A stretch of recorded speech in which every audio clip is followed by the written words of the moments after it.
10. It's first and goal.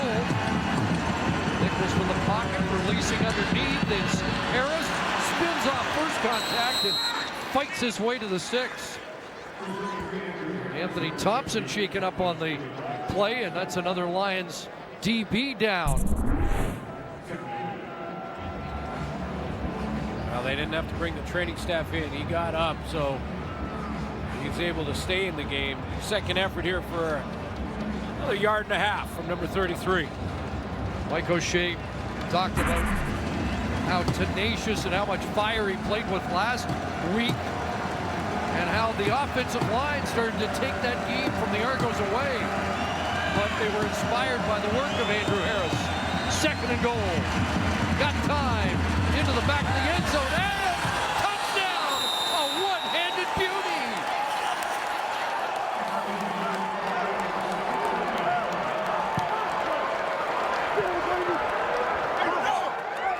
Second touchdown of the game for Darvin Adams. This one a little prettier than the last. What a finish, a double move, and Darvin Adams stabs it at the back of the end zone. One hand, his left hand. What a catch.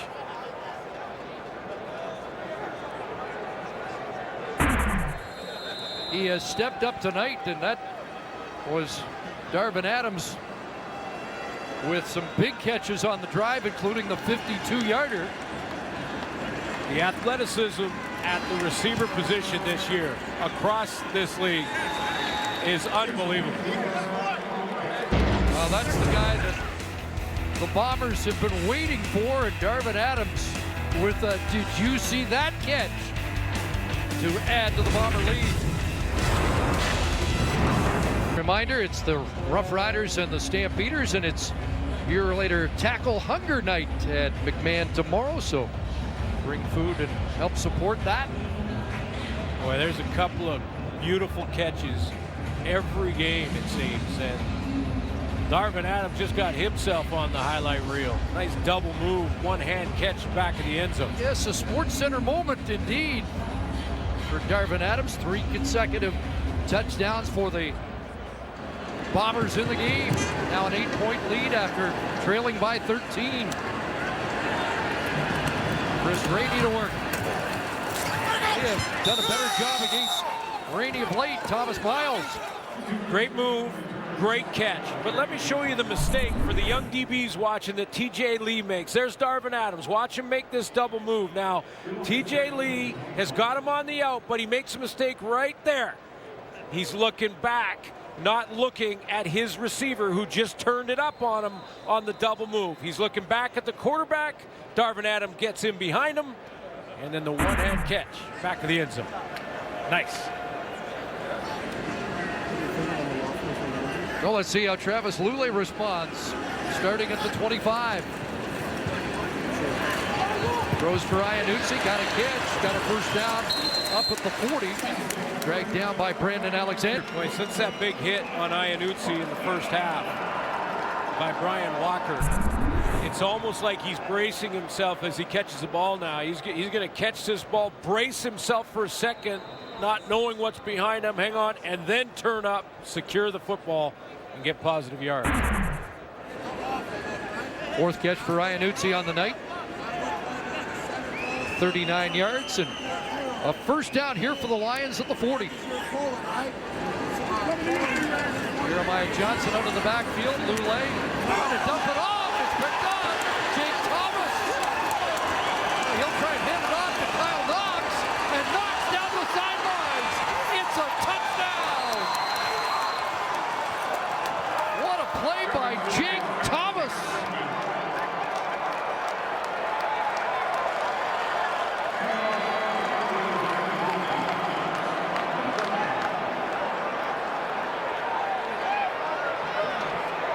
Defensive touchdown for Winnipeg, a team that led in that department last year with 5.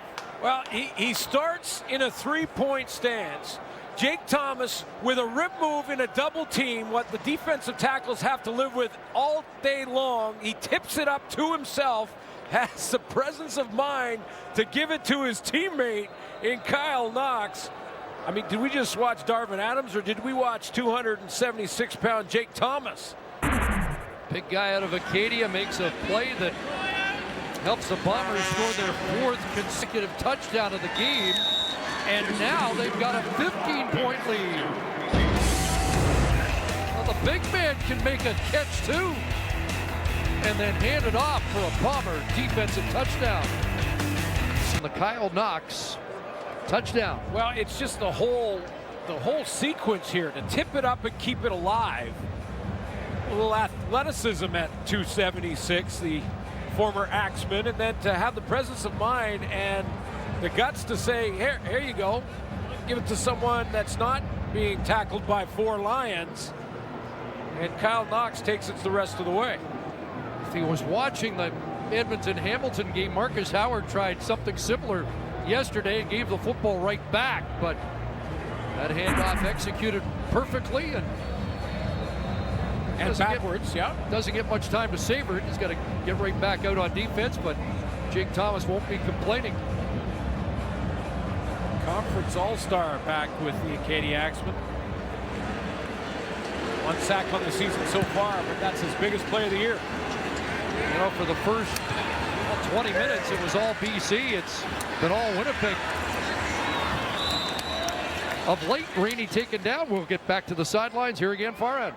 Guys, when these two teams played in the Western semifinal, here was a thrilling game, and Taylor Loeffler was at the center of it for a couple of plays.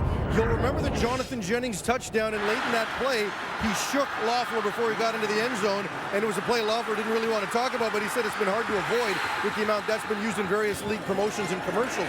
The play that made him smile, though, was his big hit of Manny Arsenault in the end zone. It knocked Arsenault out of the game, and Loeffler, who took a penalty on the play that led to a BC touchdown, maintains it was still clean. The two men actually had a chance to talk during CFL week. They laughed about it, and Arsenault said that you know, what happens in the field stays in the field. He's certainly moved on beyond that play, but they did expect to see a bit of each other in this game. In the first quarter, Loeffler almost had a chance to lay Arsenault out. Arsenault dropped that pass, and he expected to see much more of Arsenault and Burnham as they try to attack the middle of the field as this game progresses, guys. He also dropped the hammer on Brian Burnham last year, forcing a fumble with a hit that was almost as seismic as the one on Arsenault. And I agree with Taylor Loeffler that it was a clean hit with the shoulder on Manny Arsenault last year. Don't ever want to see a player get hurt and have to leave the game, but that was a clean hit in my books. 9 tackles last week, 2 so far, and there's Iannuzzi coming up with another catch in front of Brian Walker to move the chains. 5th catch for the Harvard product. Well, now there's got to be a sense of urgency with this offense for the BC Lions. All Winnipeg since late in that second quarter.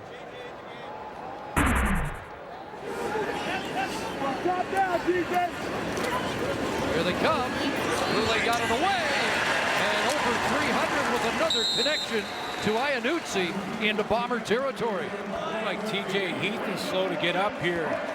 Came on a secondary blitz. He was getting after Travis Lule. He's trying to shake this one off and get back out there, and Lule's trying to call the plays on the line of scrimmage. So Heath's going to go down to give them time to get set. Robert Porter, a newcomer, has come on in his spot. And the Bomber bench called to get Heath down. Didn't want him playing on the limp like that.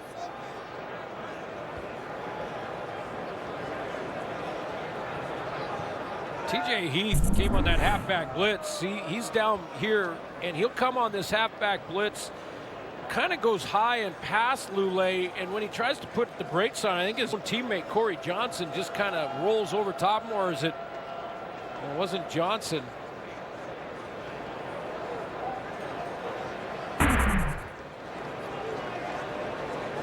But smart play to kneel down on the field of play so that the Bombers can get organized. So Porter comes on while we have the opportunity. A little best wishes shout out to our esteemed colleague Bob Irving, who went into the shop for some maintenance this week.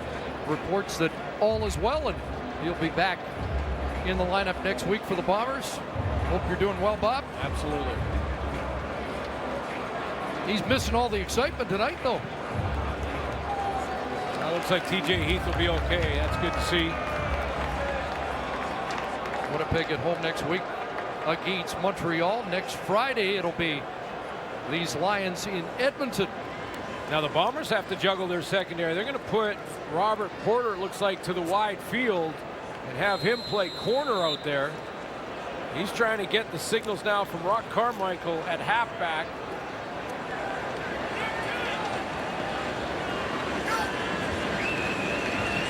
Final minute, third quarter, first down at the 51 for Lule and the Lions.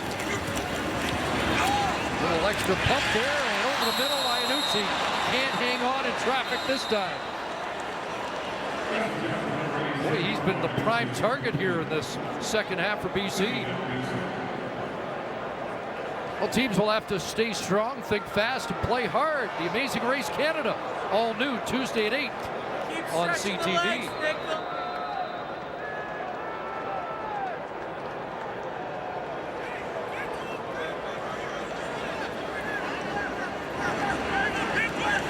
Haven't heard from Brian Burnham or Manny Arsenault in a while after a quick start to the night.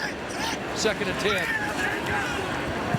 And a short pass to Rainey incomplete. And the punt team will have to come on. Sweat momentum when it shifts like it has, and the pressure now on Lule, and they're not just standing back there slinging it and using all their targets and spreading it out. Jeremiah Johnson kind of disappeared in that series as well. Didn't even get on the field much. Takes the run threat away, allows the defensive lineman for Winnipeg to get upfield without worrying about Johnson. Put more pressure on Travis Lule. Lions looking to pin the Bombers deep here. Wobbly kick by Long. Langford's got it. And a 37-yarder. Langford returns it to about the 18. One more play in the third quarter that has been enormous for Matt Nichols and the Bombers. What does Mark Washington try and do to help out his makeshift secondary here? Take a little pressure off. One option would be maybe to go with a three-man rush. Drop linebackers and get the young secondary some underneath help. Have them play some zone defense. Give Matt Nichols a lot more time in that pocket. Nick DeHarris. That's a short hop. Was it again? Thorpe dropped immediately by TJ Lee. And that is the final play of the third quarter. Bombers get a pair of touchdowns, one by Matt Nichols, the other on a defensive play, 3 touchdowns, Adams as well. And there's the interception that led to the Knox touchdown. Third quarter numbers, a big one for the Winnipeg Blue Bombers. Matt Nichols needed 365 yards passing to get to 10,000 in his career. He might get there tonight in this makeshift Lions secondary. I think with the BC Lions, they go back to what worked in the first half. Brian Burnham had over 100 yards receiving in the first half, did not get a touch in that third quarter. 7 touches, just over 50 yards for Jeremiah Johnson in the first half. No touches in the third quarter. I got to go back to the playmakers. 35-7 the run here by Winnipeg. It looked early like BC was hitting on all cylinders. Somehow Richie Hall's defensive group dug in a little bit. Well, yeah, and more pressure on Lule. You know, they start to squeeze the stick a little bit tighter. There you go. There's your one hockey analogy for the year, and the only one.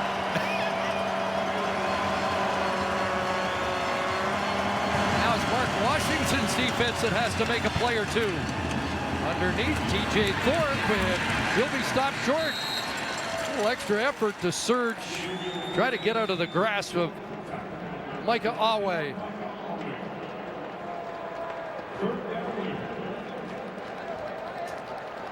So a 2 and out, first of the second half for the Bombers. And both Rainey and Iannuzzi back. Medlock's punt Brady's going to let bounce. It's going to bounce back into Bomber territory on the scoop. The no yards flag comes out, and the Lions going to have terrific field position, a 25-yard punt.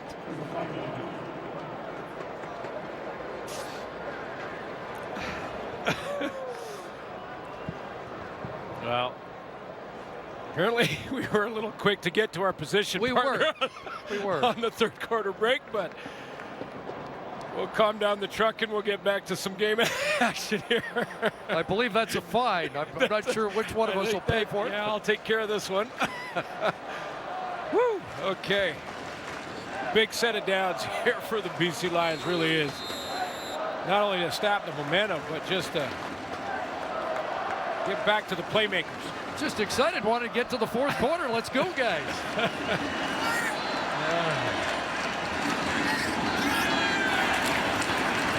Johnson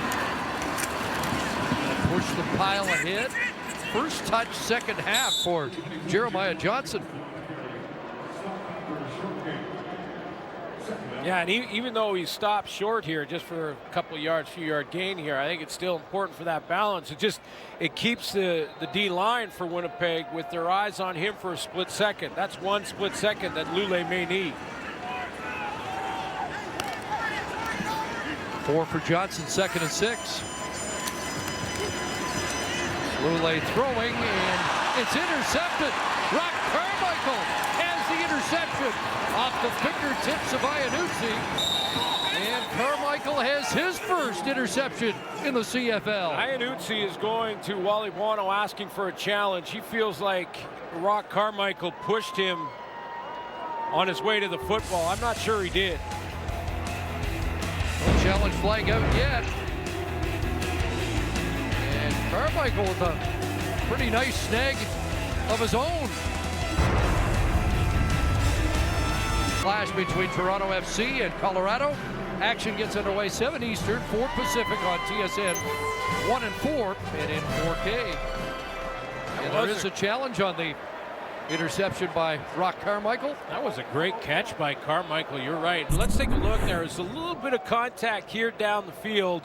That's Iannuzzi there. Carmichael's going to break with him as he goes to the post here. You know, they're still debating this. That's very incidental contact. I would be surprised if they overturn this. And won't necessarily agree with it. I'll put it that way. After review, the ruling on the field stands. Yeah, interception by Winnipeg. I mean, BC will be charged a timeout. That's as incidental as you can get. And it's not a no-touch policy or rule. It's illegal contact. Carmichael not only made a great break there, but he also made an unbelievable catch. Bombers had a pair of interceptions in each game last year, and that's the second of this second half. And Carmichael showing you his good hands. That gets the Bombers the football back, and Dressler again with a carry. He's had more rushes than catches in this game. The play calling and design of this play gets the defense shifting to their left, to the Bombers' right. It gets the defense moving this way a little bit, looking this way, because Weston Dressler comes here and then comes back against the flow.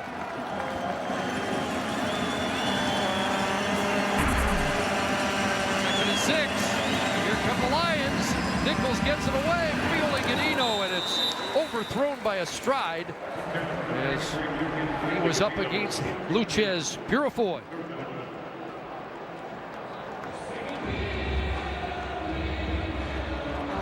But for the Bombers, takes some time off the clock and forces Lule, when he gets this back here, unless we see a big return from Chris Rainey, more real estate to make up.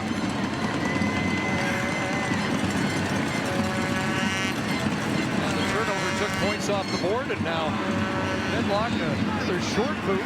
It'll be Rainey, and he gets drilled. Kyle Knox has had a big game on defense and the teams. Second start for Knox for Ian Wild. Let's take a look at Travis Lulay's night. Big first half. Lulay was just standing back there slinging it, using all his weapons. Brian Burnham over 100 yards in the first half was his main target. He's gone away from Burnham. An adjustment by the Bomber secondary and Bomber defense to try and take him away, and they've done that. That's the only catch of the game for Arsenault. 10-yard touchdown grab. Lulay short drop, and there is Arsenault.